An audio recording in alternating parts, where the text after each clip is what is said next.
Aku harus membawa Keke bersembunyi secepatnya.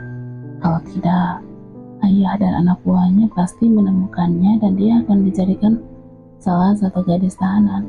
Tapi bagaimana caranya? Keke tidak mempercayaiku. Oke, aku tidak akan menyakitimu, aku janji. Ayo, kita pergi dari sini sebelum ayah aku melihatmu. Aku mendekat pelan. Pergi, aku tidak percaya kepadamu. Keke tetap menodongkan pisau kepada aku. Sepertinya aku harus memaksa. Kondisinya kesakitan tidak akan mampu melawanku. Aku merebut pisau di tangannya. Dia berusaha menusukkannya kepada aku. Aku tangkis tangannya dan pisau terlepas dari tangan Keke. Saat dia mau mengambil lagi pisau itu, aku merangkul dia dari belakang dan aku angkat tubuhnya agar menjauhi tempat itu. Keke tidak bisa melawan. Kaki sakitnya membuat tenaganya lemah. Jangan melawan, Kay. Kamu mau ayahku menangkapmu? Ancamku agar Keke tetap diam, aku gendong. Kamu jangan macam-macam kepadaku. Keke berusaha melawan, meskipun tenaganya makin lemah. Ternyata gadis yang aku cintai ini punya sikap keras kepala. Aku akan membawa Keke menjauh. Aku mengambil arah berlawanan dari sungai. Dingin malam tidak menghalangiku meskipun badanku hanya memakai kaos singlet. Kamu mau bawa aku kemana? Tanya Keke. Badannya terasa dingin. Bertahanlah, Keke. Aku tidak akan membiarkan kamu tertangkap. Jawabku terus menggendongnya. Darah di kaki Keke terus mengalir. Aku harus menghentikan pendarahan itu dulu. Melihat ke sekitar, aku pastikan aman berhenti sejenak. Aku menurunkan Keke di bawah salah satu pohon. Tubuhnya bersandar dan napasnya besar. Begini lebih enak bernapas. Aku melepaskan sapu tangan yang menutup sebagian wajah Keke. Cantik, batinku melihat wajahnya. Keringatnya bercucuran, dia mengernyit kesakitan. Aku lepaskan kaos singletku dan mengikatnya di paha Keke untuk menghentikan pendarahan. Keke menjerit kesakitan. Tangannya refleks mencengkram lengan aku hingga berjejak. Ayo, kita pergi. Ucap aku lalu menggendongnya lagi. Aku terus menggendong Keke menyusuri semak-semak dan pohon rimbun. Terus melangkah cepat, dan aku hanya punya satu tujuan, yaitu rumah dukun atau tabib yang jasanya biasa dipercaya ibu. Rumah dukun itu ada di tengah-tengah rimba dan jauh dari pemukiman desa. Wanita tua itu adalah dukun kepercayaan ibu ayah untuk mengobati, terutama membuat area kewanitaan gadis-gadis tahanan tetap rapat dan ramuannya. Semuanya hanya demi bisnis yang dijalankan ayah. Kita sampai. Ucap aku melangkah mendekati pintu sebuah gubuk. Tok tok tok. Mbak Ireng. Teriakku memanggil sambil mengetok pintu gubuk. Tidak lama kemudian pintu berderi dibuka. Mbak Ireng terkejut melihat aku menggendong Keke. Tuan Bima? Mata Mbak Ireng membulat. Mbak, tolong temanku. Dia tertembak. Ucap aku memohon. Ayo masuk, Mbak. Mbak Ireng beranjak dari pintu agar aku bisa masuk. Baringkan di sini. Mbak Ireng merapikan dipan kecil karena ada tumpukan kain. Aku membaringkan tubuh Keke di dipan itu. Mbak Ireng langsung membuka jaket yang dipakai Keke. Sementara itu aku menutup pintu dan menguncinya. Bantu aku bakar pisau itu, Tuan. Aku mau buat ramuan untuk lukanya. Ucap Mbak Ireng menyadarkan pisau dan api obor kepadaku. Aku membakar pisau itu seperti yang diminta oleh Mbak Ireng. Mungkin pisau ini digunakan mengeluarkan peluru dari kaki Keke. Sementara itu, aku lihat Mbak Ireng menumbuk bermacam daun-daunan yang tidak aku mengerti. Bertahanlah, Keke, kamu pasti sembuh. Ucapku melihat gadis yang aku cintai mengernyit menahan sakit. Ayo, kita keluarkan pelurunya. Mbak Ireng duduk di tepi dipan sambil meletakkan ramuan yang sudah ditumbuknya di meja samping dipan. Tolong, ambilkan gunting itu, Tuan. Mbak Ireng menunjuk gunting yang tergantung di tiang gubuk. Aku mengambil gunting itu dan memberikannya ke Mbak Ireng. Untuk apa, Mbak? Tanyaku. Kita robek celana Nona ini agar pelurunya bisa kita keluarkan. Jawab Mbak Ireng. Gigit kain ini Nona, tahan sakitnya. Sambung Mbak Ireng ke Keke. Iya Mbah, jawab Keke pelan. Mbak Ireng merobek celana panjang yang dikenakan Keke. Celana itu dilepas dan menggantinya dengan sarung.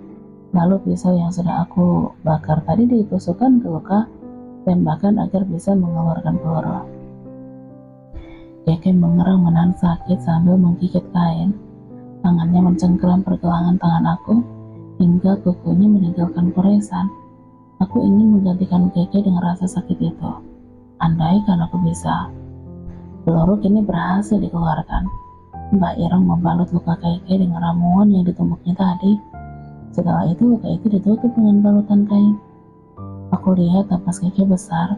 Dia seperti terlepas dari belenggu besar. Keringatnya masih bercucuran meskipun udara malam menusuk tulang. Ini kain Tuan. Mbak Ireng memberikan aku sarung untuk menyelimuti tubuhku. Mbah, tolong jangan beritahu orang tuaku kalau kami berada di sini. Ucap aku ke Mbak Ireng. Tuan Bima, aku takut Tuan Guntur. Wajah Mbak Ireng ketakutan tanpa melanjutkan kata-katanya. Aku mohon Mbah, aku tidak mau gadis ini juga dikurung ayah. Aku menyatukan telapak tanganku memohon. Mbak Ireng terpana menatap aku sesaat. Bawa Nona itu istirahat di kamar, biar aku tidur di depan aja. Terima kasih Mbak. Aku menggendong Keke masuk ke kamar. Di kamar ada 2 ranjang sedikit besar dan sebuah meja kecil. Gubuk ini hanya 2 ruang, satu untuk kamar dan satu lagi ruang menerima tamu, sekaligus dapur karena ada tungku batu di sudut ruangan. Tidak ada listrik, hanya api obor menerangi di malam hari. Setelah di kamar, aku baringkan Keke di ranjang. Matanya menatap aku, dan entah apa yang ada dalam pikirannya. Istirahatlah, Kek. Aku akan mencegahmu. Ucap aku sambil menyelimuti Keke. Saat aku ingin beranjak, Keke memegang pergelangan tanganku. Aku memalingkan wajah menatapnya. Terima kasih Kak Bima, ucap aku ke Keke. Aku menggenggam tangannya, lalu duduk di tepi ranjang. Maafkan aku tidak bisa melindungimu tadi dari tembakan ayah. Keke tersenyum kecil. Aku akan tidur di luar. Ucap aku bangkit dan ingin melangkah keluar kamar. Tapi Keke tidak melepaskan tanganku. Apalagi Ke? Tanyaku. Tidurlah di sampingku Kak. Seperti mendapatkan angin surga. Keke tidak lagi menjaga jarak dariku. Kali ini aku yakin dia tidak sedang dalam misinya. Tapi apakah kamu tidak terganggu? Aku merasa canggung. Tapi jangan cari kesempatan. Aku bukan mengajakmu melakukan itu. Keke cemberut. Iya, aku tahu. Aku juga tidak mau bibirku digigit lagi. Jawab aku tertawa kecil. Awas kalau cari kesempatan lagi. Kamu tidak takut aku berkaos? Aku menguji Keke. Aku yakin Kak Bima tidak mau melakukan itu kepadaku. Kenapa kamu yakin? Bukankah kamu tahu kalau ayahku punya bisnis penjual gadis?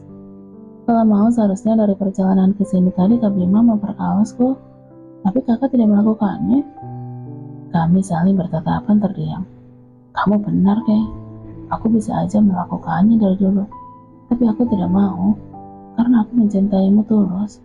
Dan aku ingin kita melakukan itu atas dasar saling cinta. Aku berbaring di samping Keke. Dia tidur memejamkan mata. Aku pura-pura tidur memejamkan mata juga. Tidak berapa lama, aku memalingkan muka menatap gadis di sampingku. Cantik dan membuat hati aku bergetar. Siapa kamu, Kai? Apa tujuanmu? Selama ini dia berhasil menipuku dengan sikap polosnya. Ternyata dia harimau di tubuh kelinci. Tidur di sampingnya, aku ingin sekali memeluk tubuh itu. Hasrat cinta aku terlanjur dalam untuknya. Aku tidak mau melihatnya sedih dan terluka. Aku hanya ingin melindunginya. Hanya itu. Keke tertidur pulas. Aku mengecup keningnya. Setelah itu baru aku tidur memejamkan mata. Tuan Bima, Tuan Bima, bisik Mbak Ireng menggoyangkan badanku untuk membangunkan. Aku membuka mata. Ada apa Mbak?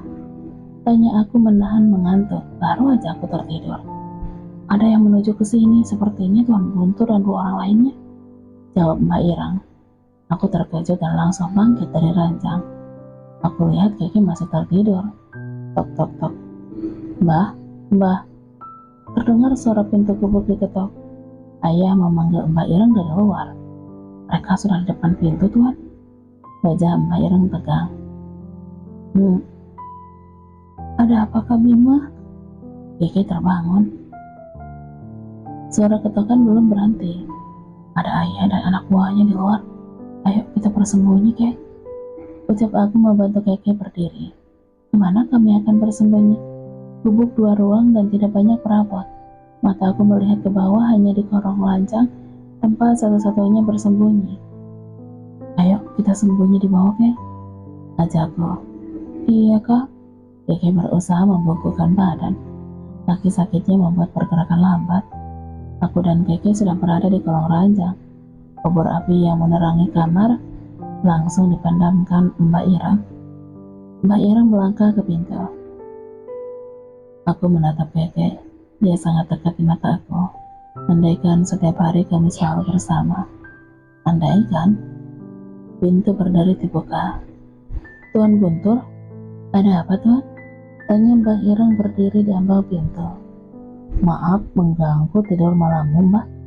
Kami mencari pencuri, dia terluka tembak. Apakah ada seseorang ke sini, Mbak?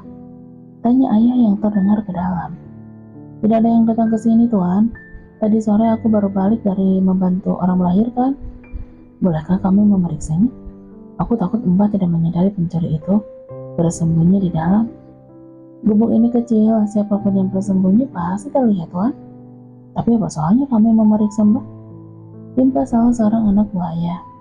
Gawat, jika mereka masih kukuh untuk memeriksa, kami pasti terlihat bersembunyi. Aku harus melakukan sesuatu. Oke, kita keluar dari jendela, bisikku. Keke menganggukkan kepala. Perlahan kami keluar dari kolong, lalu melangkah mendekati jendela. Jendela aku buka pelan agar tidak bersuara. Cepat, Kek. Aku membantu Keke memanjat jendela sambil melihat ke belakang. Aku takut mereka melihat kami. Yang terdengar, ayah dan anak buahnya ingin tetap memeriksa ke dalam. Mbah, kami tidak bermaksud mencurigaimu, tapi kami menemukan bercak darah yang mengarah ke sini. Kalau di gubuk ini hanya kamu sendirian, kenapa takut kami masuk? Ucap ayah. Tapi Tuan, ini sudah malam. Jawab Mbak Ireng gugup. Justru itu biarkan kami masuk dan memeriksanya. Suara ayah terdengar lantang. Aku kini berhasil keluar jendela.